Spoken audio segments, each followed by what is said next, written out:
नमस्कार, स्वागत है आप सभी का देवभूमि समाचार में। मैं आपके साथ निकिता कश्यप। बुलेटिन की शुरुआत से पहले आप सभी को होली की ढेरों शुभकामनाएं। चलिए अब बुलेटिन की शुरुआत करते हैं, जहां खबर देहरादून से है। मुख्यमंत्री पुष्कर सिंह धामी ने केंद्रीय गृह मंत्री अमित शाह के आगामी 7 मार्च को हरिद्वार के दौरे की तैयारियों पर समीक्षा की है। जहां आपको बता दें कि मुख्यमंत्री आवास में आयोजित उच्च स्तरीय बैठक में उन्होंने अधिकारियों को निर्देश दिए हैं कि गृह मंत्री अमित शाह के दौरे के दौरान सभी व्यवस्थाएं समयबद्ध, सुव्यवस्थित और गरिमा पूर्ण हो, और जहां सुरक्षा, यातायात, जन सुविधाएं तो वहीं समन्वय से संबंधित सभी व्यवस्थाएं सुचारू रूप से संचालित की जा रही हैं। आपको यह भी बता दें कि मुख्यमंत्री पुष्कर सिंह धामी का कहना है कि हरिद्वार एक महत्वपूर्ण धार्मिक और सांस्कृतिक नगरी है, इसलिए श्रद्धालुओं और आमजन को किसी प्रकार की असुविधा ना हो, इसका भी विशेष रूप से ध्यान रखा जाए। उन्होंने सुरक्षा व्यवस्था चाक चौबंद रखने, प्रभावी यातायात की योजना बनाने, पार्किंग की व्यवस्था, स्वच्छता, पेयजल, विद्युत आपूर्ति तो वहीं स्वास्थ्य सेवाओं की पर्याप्त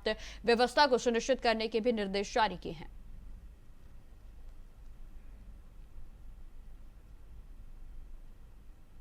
मसूरी में केंद्रीय कृषि एवं किसान कल्याण मंत्री शिवराज सिंह चौहान ने प्रेस कॉन्फ्रेंस करते हुए देश और उत्तराखंड में कृषि बागवानी की प्रगति पर ताजा आंकड़ों को साझा किया है। और जहां आपको बता दें कि उन्होंने यह भी बताया कि प्रधानमंत्री नरेंद्र मोदी के नेतृत्व में सरकार किसानों की आय बढ़ाने और कृषि को तकनीक से जोड़ने पर तेजी से काम कर रही है। और जहां 2024 से 25 के अनुमान के मुताबिक देश का बागवानी उत्पादन 3,707.87 लाख रुपए बढ़ा है। और जिसमें कि आपको बताते चले कि मंत्री ने सीड एक्ट और पेस्टिसाइड एक्ट का सुधार करने की भी उनकी ओर से घोषणा की गई।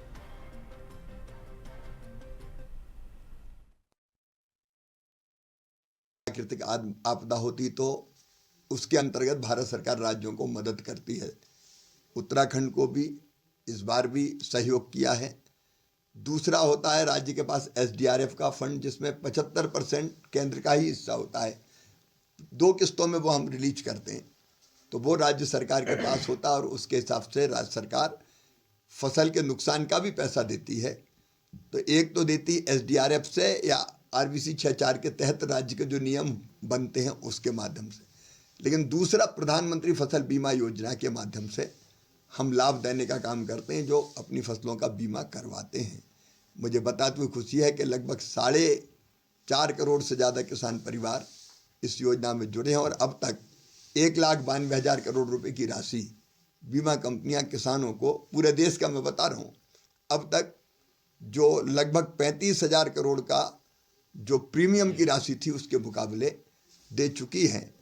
कहीं कोई विसंगति अगर होती, जैसे एक थी कि बीमा कंपनियां बहुत देर करती थी पैसा जारी करने में, हमने तय कर दिया कि क्लेम सेटल होने के बाद केवल 21 दिन लगना चाहिए, बाकी फॉर्मेलिटीज में 21 दिन से ज़्यादा लगे तो 12% ब्याज बीमा कंपनी को देना पड़ेगा किसानों को। राज्य सरकार भी समय पे अगर पैसा नहीं देगी तो 12% ब्याज राज्य सरकार को भी देना पड़ेगा। तो जितनी विसंगतियां थी हमने दूर करने की कोशिश की है। आगे और भी कोई समझ में आएगी तो उसको दूर करने का हम काम करेंगे। अगर आप योजनावार देखें तो किसान सम्मान निधि अकेली नहीं है। किसानों को कम ब्याज पर कर्ज देना, संस्थागत ऋण जिसको हम कहते हैं, वो बढ़ के 15 लाख करोड़ हो गया है, जो बहुत रियायती ब्याज की दरों पर किसानों को सरकार देती है। और वह हर तरह के किसान हैं, अन्न पैदा करने वाले भी और हार्टिकल्चर के हमारे किसान भी।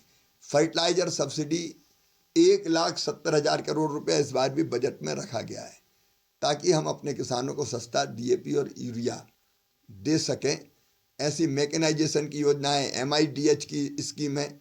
इस बार उत्तराखंड को अलग से MIDH की स्कीम, जो नए बाग लगाने के लिए या ग्रीन हाउस, पाली हाउस लगाने के लिए, हार्टिकल्चर की खेती के लिए देती है, उसमें हम अतिरिक्त राशि देने का भी हमने फैसला किया है। तो कई तरह की योजनाओं का मिलकर समग्र लाभ मिलता है अंततः।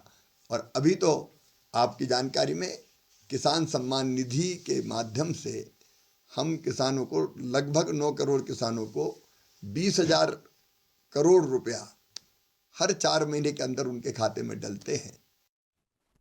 अब खबर देहरादून से है, जहां आयोजित होली मिलन समारोह, बीजेपी के प्रदेश कार्यालय समारोह का आयोजित किया गया और जहां मुख्यमंत्री पुष्कर सिंह धामी ने भी इस आयोजन में प्रतिभाग किया है।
चलिए अब खबरों में आगे बढ़ते हैं। देहरादून में मुख्यमंत्री पुष्कर सिंह धामी ने फरवरी 2026 की पेंशन किश्त 1 क्लिक से जारी की और जहां 9.57 लाख से अधिक लाभार्थी लाभान्वित हुए हैं। मुख्यमंत्री पुष्कर सिंह धामी ने पेंशन प्रकरणों के त्वरित निस्तारण के लिए सख्त निर्देश दिए और कहा कि हर पात्र व्यक्ति तक योजनाओं का लाभ पहुंचाना सुनिश्चित किया जाए। उन्होंने नवाचारों के माध्यम से भी पेंशन योजनाओं का कवरेज बढ़ाने तो वहीं प्रभावी कार्य योजना शीघ्र ही प्रस्तुत करने के आदेश दिए और जहां जन जन की सरकार जन जन के द्वार के तहत भी दूरस्थ क्षेत्रों में भी अभियान को जारी रखने के निर्देश जारी किए गए हैं।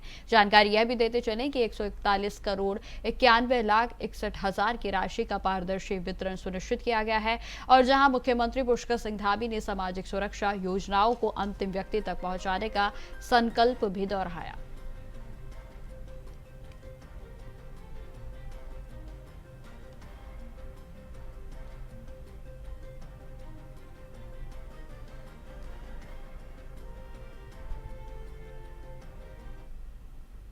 उत्तराखंड की ग्रीष्मकालीन राजधानी गैरसैंण में आगामी 9 मार्च से शुरू हो रहे बजट सत्र से विपक्ष से ज्यादा सत्ता पक्ष के विधायकों की ओर से सवाल उठाए जा रहे हैं। जी हां, आपको बता दें कि सूत्रों के मुताबिक प्रश्नकाल के लिए तैयार की गए सवालों की सूची से कांग्रेस के 16 विधायकों के सवाल हैं और जबकि बीजेपी के 19 विधायकों ने सवाल भेजे हैं और इसके अलावा 2 निर्दलीय विधायकों ने भी सवाल उठाए हैं। और जहां बीजेपी के प्रदेश अध्यक्ष महेंद्र भट्ट का कहना है कि कांग्रेस के पास कोई ठोस मुद्दे नहीं है और यही कारण है कि उनके विधायक सवाल नहीं पूछ रहे, तो वहीं भट्ट ने आरोप यह भी लगाया है कि कांग्रेस ना तो जनता से कुछ पूछने की स्थिति में है और ना ही सरकार से सवाल करने की स्थिति में।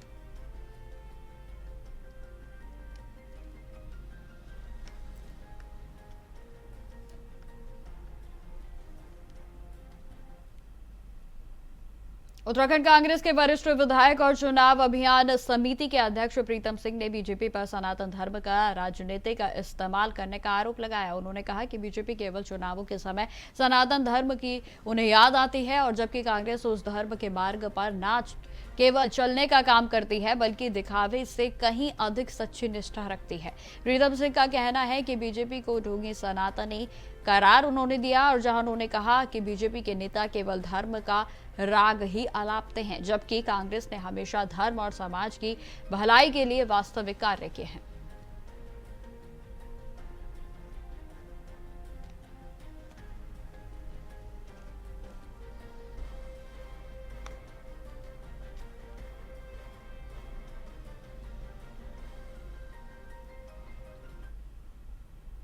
खबरों में आगे बढ़ते हैं। बीजेपी के प्रदेश अध्यक्ष महेंद्र भट्ट ने कांग्रेस के अध्यक्ष गणेश गोदियाल के आरोपों पर पलटवार किया और जहां कांग्रेस के अध्यक्ष को लेकर बीजेपी प्रदेश अध्यक्ष का कहना है कि उन्होंने स्वयं अपने झूठ का पर्दाफाश किया है। बीजेपी के प्रदेश अध्यक्ष ने कहा कि जनता सब जानती है कि कौन झूठा है और कौन सच्चा। उनका प्रयास है, लेकिन ऐसा होगा नहीं।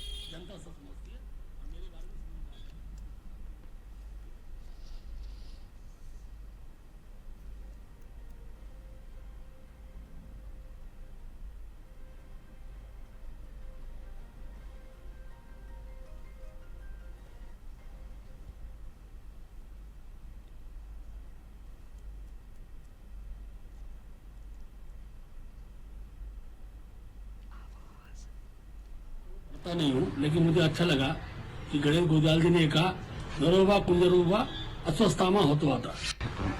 देखिए, पहली बात तो मैं इन बहुत सारे पत्रों में पढ़ता नहीं हूँ, लेकिन मुझे अच्छा लगा कि गणेश गोदियाल जी ने कहा नरोवा कुंजरोवा अस्वस्थामा होता था। पहले ही सिद्ध कर दिया कि मैं झूठ बोल रहा हूँ और इस झूठ के साथ किसी की हत्या करने का उनका प्रयास है, लेकिन ऐसा होगा नहीं। जनता सब समझती है और मेरे बारे में सब लोग जानते हैं। तो प्रदेश भर में आगामी चारधाम यात्रा को लेकर भी अब सियासत तेज हो गई है। जहां सरकार यात्रा की तैयारियों में जुटी हुई है, अंतिम रूप उन्हें देने में जुटी है, तो वहीं कांग्रेस ने व्यवस्थाओं पर सवाल उठाए हैं। कांग्रेस के प्रदेश महामंत्री राजेंद्र शाह का कहना है कि त्रासदी के दिन जब राज्य में कांग्रेस की सरकार थी तब केदारनाथ धाम के पुनर्निर्माण और बुनियादी ढांचे को मजबूत करने का महत्वपूर्ण काम किया गया था। उन्होंने यह भी दावा किया कि केदारनाथ में इंफ्रास्ट्रक्चर की नींव कांग्रेस की सरकार ने रखी और जहां शाह बढ़ती श्रद्धालु संख्या और दुर्घटनाओं को लेकर चिंता जताते हुए सरकार से यात्रियों की सुरक्षा, ट्रैफिक प्रबंधन, स्वास्थ्य सेवाएं और आपदा प्रबंधन के लिए ठोस समाधान करने की मांग की। उन्होंने कहा कि केवल दावों से काम नहीं चलेगा, व्यवस्थाएं प्रभावी रूप से दिखानी देनी चाहिए। चारधाम यात्रा जब वहां पर भीषण आपदा आई थी 2013 में, उसके बाद से लगातार जो कांग्रेस के द्वारा वहां काम किया गया, जो स्ट्रक्चर वहां तैयार किया गया, तब से लगातार जो है यात्रा बढ़ती जा रही है। कोई नई बात नहीं है, आज यात्रा बढ़ती, सारी सुविधाएं चाक चौबंद कांग्रेस के जमाने से थी और आज भी यात्रा बढ़ रही है। लेकिन मेरा सरकार से ये कहना है कि जो समय समय पर दुर्घटनाएं वहां घटती रहती है, मैं पिछले साल की भी बात करूं तो कितनी दुर्घटनाएं वहां घट गई थी, सरकार बहुत भली भांति जानती है। वो दुर्घटनाएं न घटे, और अगर कहीं दुर्घटना होती है तो त्वरित वहां पर उसको जो है इलाज मिल जाना चाहिए, तब तो ठीक है। अब ज्यादा अगर लोग तीर्थ आ रहे हैं, तीर्थ यात्री आ रहे हैं, वहां श्रद्धालु आ रहे हैं, तो उनकी रक्षा हेतु भी कम से कम सरकार को सचेत होना चाहिए। और तो चलिए एक बार फिर से आपको लिए चलते हैं देहरादून की ओर, जहां होली मिलन समारोह में मुख्यमंत्री पुष्कर सिंह धामी की ओर से प्रतिभाग किया जा रहा है।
इसी क्रम में आग्रह करता हूं उत्तराखंड के पुरंदर मुख्यमंत्री माननीय पुष्कर सिंह धामी जी से कि वे सभी को होली की बधाई और शुभकामनाएं देंगे। भारत माता की, भारत माता की। जिंदाबाद जिंदाबाद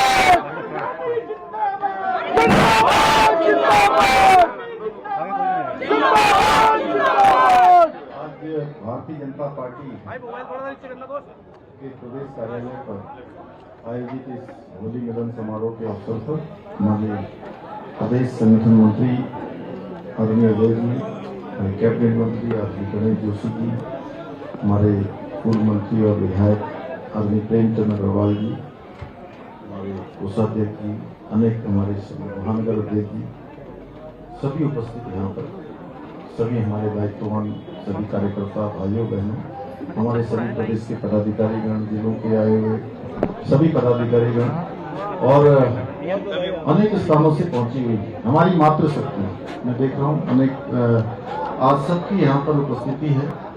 और हमारे मीडिया के सभी मित्र, अमित जी आप नीचे क्यों, इधर आइए, मातृशक्ति के पास अभी हम आ रहे हैं, ठीक है। अभी बुरा वाले होली है।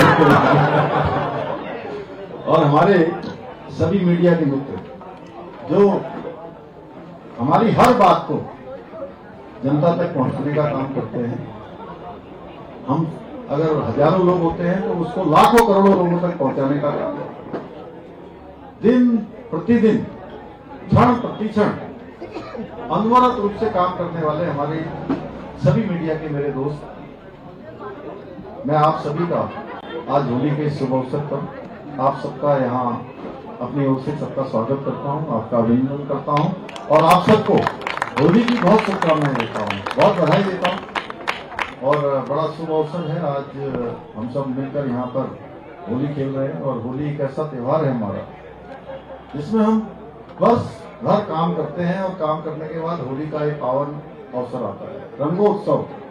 और इसमें मन के अंदर कहीं अगर न्यूनता है, कहीं संकुचन है, तो उसको विस्तार देने का काम, मन के अंदर अगर कहीं किसी प्रकार का कोई भेद है, उस भेद को खोलने का काम, एक दूसरे से गले मिलने का काम है, प्रेम, स्नेह और भाईचारा और मजबूत करने का कोई त्योहार है, कोई उत्सव है, तो हमारा रंगों का पावन पर्व होली है, जो हमको सामाजिक रूप से भी एकता, सामाजिक रूप से हमारी मजबूती, हमारे संगठन की मजबूती, हम सबको एक रस और समरस होकर एक साथ, न कोई छोटा है न कोई बड़ा है, न कोई ऊंचा है न कोई नीचा है, सारे लोग एक रस होकर, एक मेव होकर होली का त्योहार मनाते हैं। और इस होली से हम लोग पूरे साल भर की चीजों को पीछे छोड़ के नए उत्साह के साथ, नए उमंग के साथ आगे बढ़ने का संकल्प लेते हैं। भाइयों बहनों, भारतीय जनता पार्टी का अभी हमारा प्रशिक्षण कार्यशालाएं चल रही पूरे प्रदेश के अंदर, बहुत शानदार कार्यक्रमों का आगाज हुआ है। पिछले दिनों हम लोगों ने बहुत मैराथन बैठक सभी हमारे जिलाध्यक्षों के साथ, प्रभारियों के साथ करी और अब प्रशिक्षण की कार्यशालाएं चल रही हैं। दिनों दिन हमारा संगठन आगे जाए, लोगों के हित में काम करे, जन भावनाओं को समझते हुए उनकी चुनौतियों को समाधान की ओर ले जाने का प्रयास हम सबके माध्यम से हो। और अभी 7 तारीख को अब हमारी सरकार, आप सबकी सरकार चौथे वर्ष को पूरा करने जा रही है और चौथा वर्ष पूरा हो रहा है 2022 में। इसमें उत्तराखंड की जनता ने हमें आशीर्वाद दिया था, उसके उपलक्ष्य में अनेक कार्यक्रमों की श्रृंखला भी होने वाली है। और 7 तारीख को हरिद्वार में माननीय गृह मंत्री जी हमारे उस कार्यक्रम में सम्मिलित हो रहे हैं। हम सब कार्यकर्ताओं का, प्रदेशवासियों का, सबका यहाँ पर उनका उद्बोधन हम सबको मिलेगा। तो मैं आप सबसे यही कहना चाहता हूँ कि हमारे इस क्षेत्र के सभी कार्यकर्ताओं की उस कार्यक्रम में भागीदारी हो, जिससे हम उनके विचारों को सुनकर आगे बढ़े। अनेक कार्यक्रम सरकार के स्तर से, पार्टी के स्तर से आपस में समन्वय करते हुए हमने चलाए हैं। अभी जन जन की सरकार, जन जन के द्वार कार्यक्रम 17 दिसंबर से प्रारंभ हुआ और लगातार उस कार्यक्रम में एक नया इतिहास राज्य के अंदर बनाने का काम किया है। इसमें 6 लाख से भी ज्यादा लोगों ने इन कार्यक्रमों में, इन शिविरों के माध्यम से अपनी समस्याओं को प्रशासन के सामने रखा। और पहली बार ऐसा एक अभिनव प्रयोग कि शासन प्रशासन के 23 प्रशासनिक विभाग प्रत्येक न्याय पंचायत तक पहुंचे और प्रत्येक न्याय पंचायत पर पहुंचकर जिन लोगों को दूर दराज से जिला मुख्यालयों में आना पड़ता था, सरकारी कार्यालयों में जाना पड़ता था, उन सभी को उनके घर के पास, उनके गांव के पास सरकार की सारी मशीनरी उपलब्ध हुई। अनेक प्रकार की जो उनकी समस्याएं थी, उन समस्याओं का समाधान हुआ। 50,000 से ज्यादा लोगों का तो त्वरित रूप से वहीं शिविरों के माध्यम से तत्कालीन समाधान हुआ। अनेक लोगों के प्रमाण पत्र बनाए गए, अनेक लाभार्थी योजनाएं जो भारत सरकार की, राज्य सरकार की नहीं थी। मैं कल शाम को समाज कल्याण विभाग की जो पेंशन हमने व्यवस्था करी है कि आप पहले 3-3 महीने तक, 4-4 महीने तक उनके खातों में नहीं पहुंचती। तो देहरादून से आप सुन रहे थे मुख्यमंत्री पुष्कर सिंह धामी को। फिलहाल इस बुलेटिन में इतना ही। देश दुनिया की तमाम खबरों की जानकारी के लिए बने रहे हमारे साथ। नमस्कार।